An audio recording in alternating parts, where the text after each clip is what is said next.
Hi, I'm EXO, and this video will cover the Roland MT-32 sound module. Now, if we look in the top corner here, you can actually see an image of what it looked like. This module was released in 1987 for just shy of $700 at the time, which is very nearly, if not more than $2,000 today. You can imagine this made it a fairly rare piece of hardware to have for your computer. And yet, even with that rarity, we have found 884 games that support the Roland MT-32, or in some cases, the MPU 401 standard. Now, because the Roland MT-32 came out so early in the lifespan of MIDI, it uses a proprietary format. In the Sound Canvas 55 video, I talked about it being a general MIDI device. So any device that could support general MIDI could play that back. Now, it might sound slightly different, but it would work. The MT-32 was proprietary. You had to find a game that was designed for it. You cannot play. They tried to put out add-on packs later to make it more compatible with general MIDI going forward, but it was limited. Now, it has 8 channels, which is part of that limitation. We had well over 20. I think it was 28 with the patched version of the SEC-1, the later Roland Sound Canvas. So we had 8 channels here, and 8 rhythmic channels, I'm sorry. And into those channels, you had a selection of 128 rhythmic samples, 30 rhythmic samples and 128 digital samples, instrument samples that it could choose from when it played. What made it really unique was it was reprogrammable, though. Certain games that use the MT-32, when you start them, there is a long pause. That is the game, generally, loading the sound samples and instruments up into the MT-32. That can create a scenario where you can have a very unique sounding game. Now, I've mentioned multiple times in other videos that Sierra went all in with this. They promoted them heavily in their catalogs, and they composed many of their game soundtracks on it from about, I think it was 88, 89 up to 91, 92. At which point they shifted to more sophisticated composing hardware. Now, the MT-32 was also unique in that it had a little LCD display on the front of it. And it could print messages. It could tell you to push a button to change the channel track, or to switch between different channel tracks if you wanted to. But the custom messages were fairly unique. I believe LucasArts games often had it display things, either the name of the game would go by, or little Easter eggs about the game would be printed on that. Unfortunately, at this time, we don't have a method that I'm aware of to emulate that. It would read the messages out of the MIDI channels, if I remember correctly. Now, if you go through here, 884 games is not a small amount to go through. One of my favorites to compare it on, though, would be Monkey Island. It's a classic soundtrack. So we're going to fire that one up. We'll go ahead and install that. Now, this is going to take a second, because the Monkey Island game is big. It has the full CD audio soundtrack, and then we even took the special edition soundtrack that had that was remixed, and all the voices that came out in the 2000s remake, and we backported them. Well, we didn't do it. Someone else backported them in, and what we had done is we've enabled it in eXoDOS. So we're gonna go ahead and fire it up here. No changes, no changes. We also recently added the ability to play the game in Hercules mode. Hercules was a monochromatic video card that predated CGA, but, and I am not a technical guru, I make mistakes sometimes, but I think that the Hercules may have had a higher text-based resolution than CGA did. So, especially with productivity software where you had a lot of text on the screen, a Hercules card would have been preferred in that case because it allowed higher res imagery. Now, we'll do a video about the Hercules instead of sabotaging or hijacking the MT-32 video. So for now, we're going to go with, I guess we called it the IBM as the Hercules. You have floppy EGA, floppy VGA, and of course the CD version as well. We're going to go with the floppy version because I believe that's going to give us, there we go. So we have Tandy, Game Blaster, AdLib, which is also Sound Blaster, and the MT-32 with Sound Blaster sound effects enabled. Now, if I remember correctly on that, we had to patch the game using a custom patch someone had written. I think without that patch, you could only get sound effects or music and not both. I might be misremembering. I think that was fixed in the CD version later, because at that point it wasn't using a sound card anymore. It was playing the digital CD soundtrack. So at that point, it had offloaded the music and it could play the sound effects straight. We're going to start with the Tandy sound on this one. Tandy was a 3-voice. It's limited, but miles above.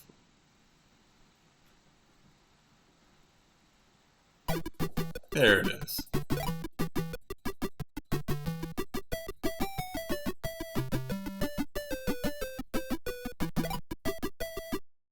Now we're going to get it started again. That took a little bit of time to get to.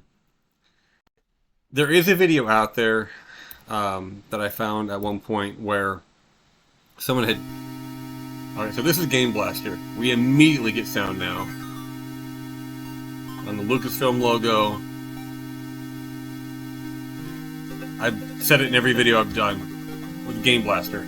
I have a lot of nostalgia for it, and I didn't even own one. But I love the sound of it. And the way this takes off. That is too cool.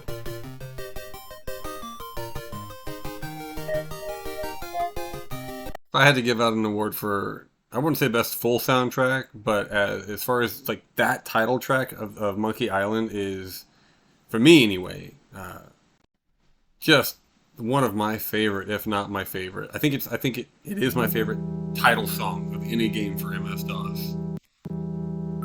Now, and this time we're doing the ad-lib. This is probably the one that most people would have had when they were growing up with the game, or whenever they played it, whether they were growing up still or not. It's a little flatter. There it goes.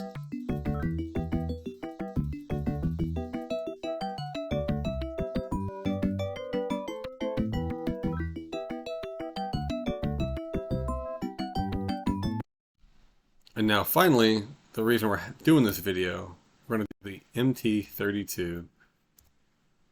Now we won't hear the Sound Blaster effects during the intro.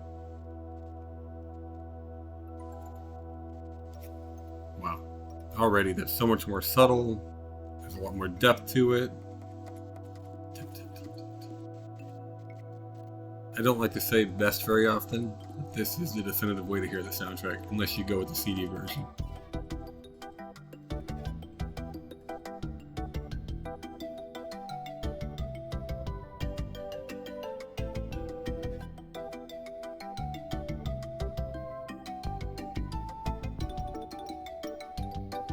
Really beautiful. So much more subtlety to it. So much more depth to it. The quietness of some of the back instruments that are playing in the background, like the xylophone. Man, I'm not what you could call a music nerd. I'm almost tone deaf. I can't play my own music. The only music ability I have is like I'm decent at Guitar Hero, a rock band. Let's do the CD audio version. But even with my limited knowledge and ability to hear the subtle differences in sound, that's night and day to me hearing the MT-32.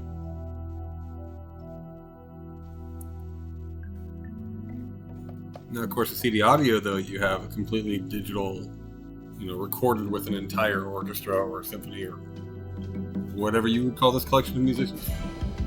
Wow.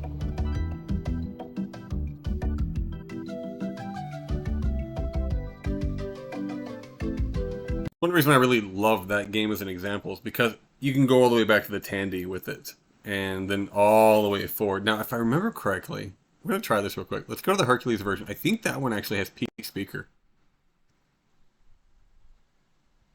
Oh, no! Alright, we'll do it. A quick history quiz. We're going to have to do the copy protection. So this is a chance to show off one of the cool features. Oh! We hacked it. Never mind. I say we. Someone in my project hacked it. It wasn't me on that one. Wow.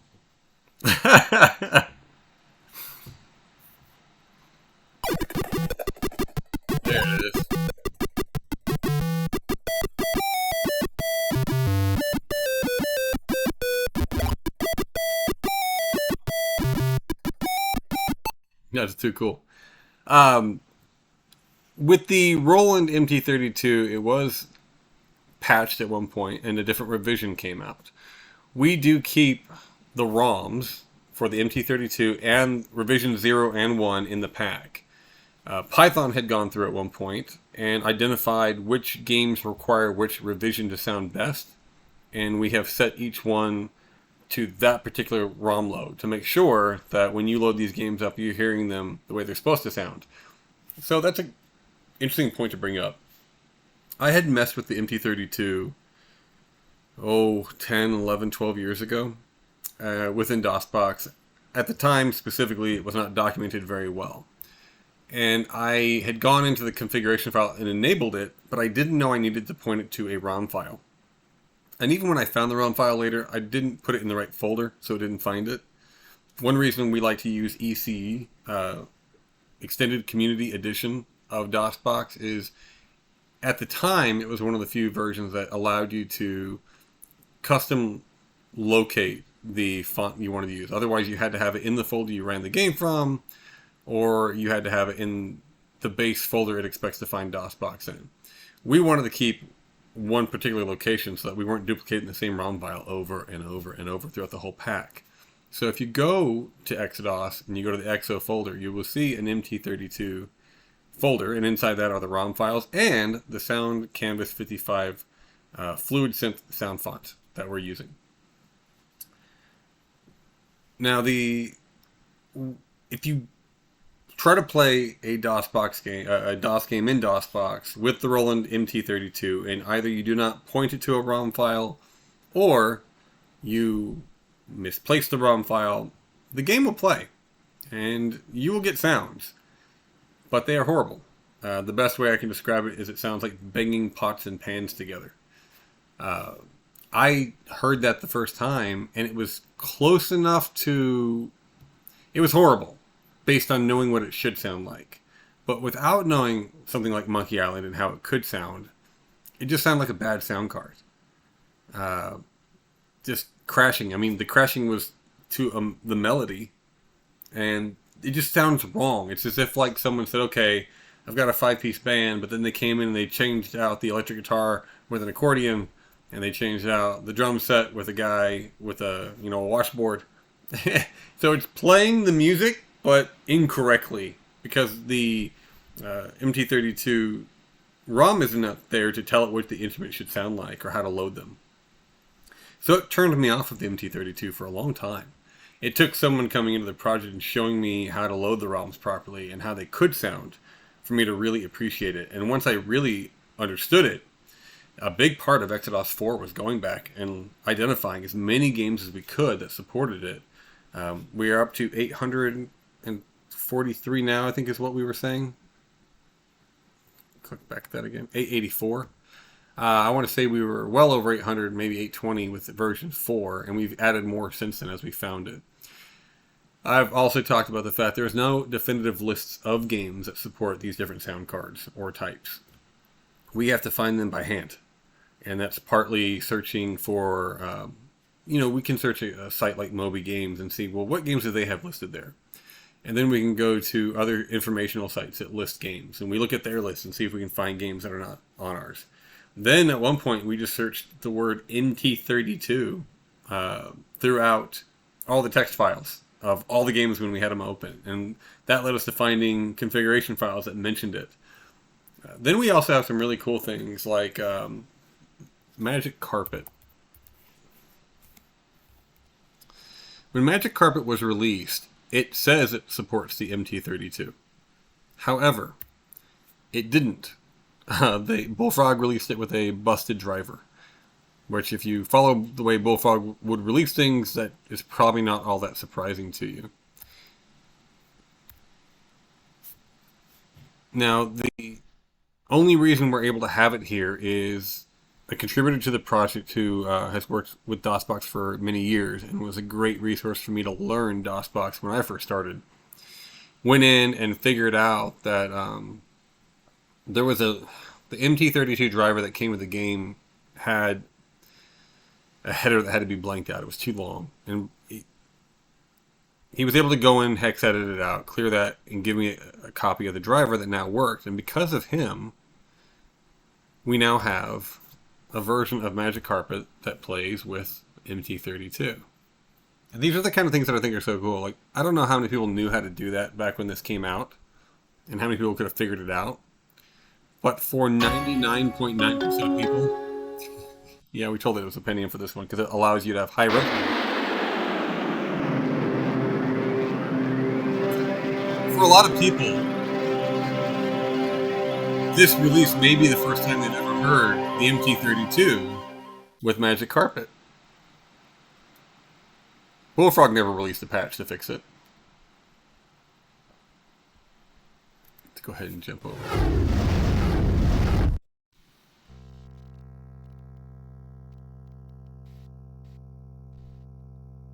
Got a slow start there. Let's go jump into a mission. Now for you, those of you who have not played Magic Carpet, it's a really unique game. It's first-person base building. You're flying around on a carpet. You've got full access to your movement there. It is not inverted right now, so it's throwing me off. You use spells to build a castle. I think my first spell is right here.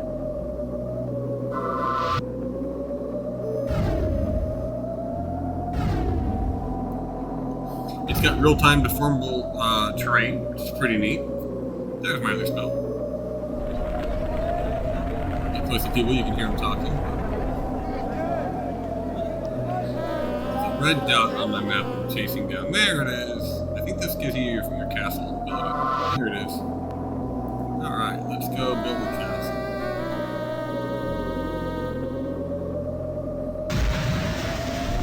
Boom.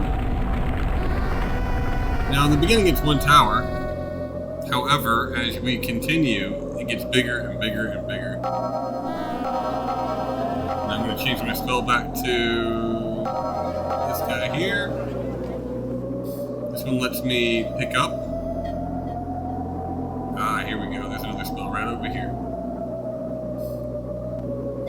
You can play this one in network multiplayer, which is really fun. So I've claimed... Now I got the fireball. That hot air balloon that I had earlier will now be able to come and pick up that mana that was dropped. As the mana builds up in my thing, I can have access to more powerful spells. Now, before this becomes a video about Magic Carpet, I'm going to go ahead and kill it. Unfortunately, it wasn't the best example of the sound, but it does have that kind of Middle Eastern soundtrack to it. It's got really nice ambiance, and more importantly, you could not play it with the MT-32 before this release. So anytime we can bring something out that was missing before, that's pretty cool to me. Now let's go ahead and take a look here at one more game to get an idea of what the MT-32 can do. I have a really bad habit of making these videos and not talking to people on my staff that could have given me great examples of games that sound amazing, so I just go with what sounds great to me. King's Quest IV with the MT-32, I think, is one of the better examples of the device. Let's flip the intro.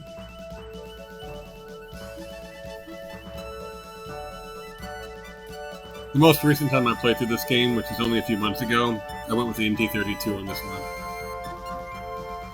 Now again, the game was composed for it, and on it. So even if there's a better quality sound card that can be used with the game, that's not what it was composed on, so I figure for me, I'll go with that. Alright, that's enough of the trumpeting.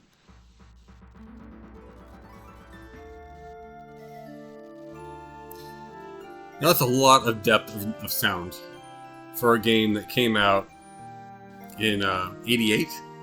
This is gorgeous. For that, I mean, it sounds great today, but to hear this in '88 would have been magic in your ears. We were a long way away from CD quality audio, at least 3 years, in terms of you. Yes, the CD-ROMs technically came out before that, but they were incredibly uncommon. I believe in '89 was when that first Hitachi came out. But it wasn't until like Seventh Guest and games like King's Quest 6, even Goblins 1, that I was hearing the potential of a Red Book audio soundtrack.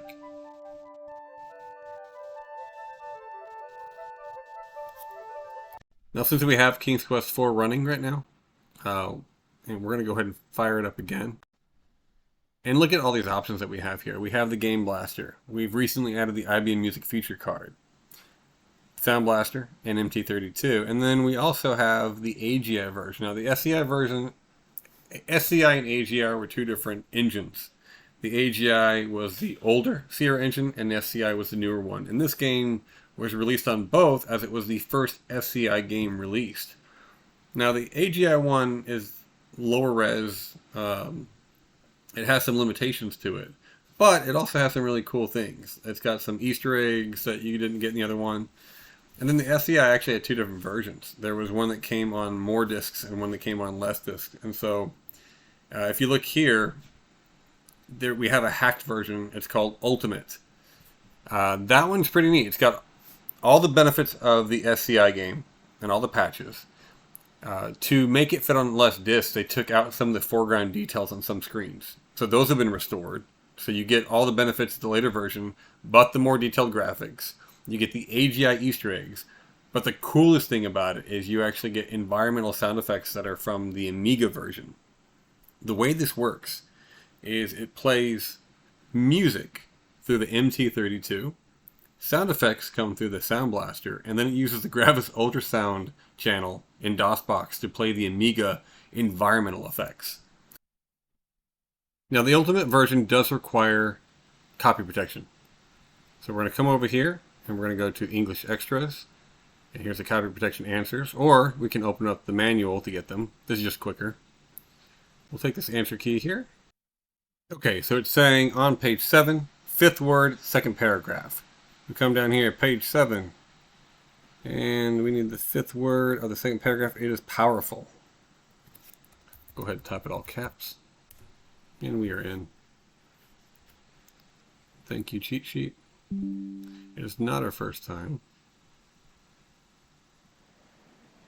And immediately you hear the ocean.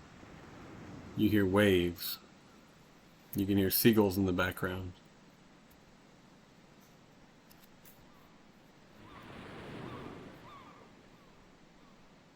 Those are the Amiga sound effects being piped in. It's really neat. There's quite a few other places in the games that have some ambient effects like that. Everything kills you in this game. I slept. Am I dead? I don't think I've ever tried that. Yep, I'm dead. And there's Roberta immediately to tell us that we failed. I hope that I've answered the basic questions of what the MT-32 is for you, how we're emulating it in eXoDOS, and how it comparatively sounds on a handful of games. The best way to figure out how it sounds is for you to launch them yourself and play around. Start any of these games you see and try picking different sound cards and seeing what you like and what you don't like. Thanks for watching. Until next time.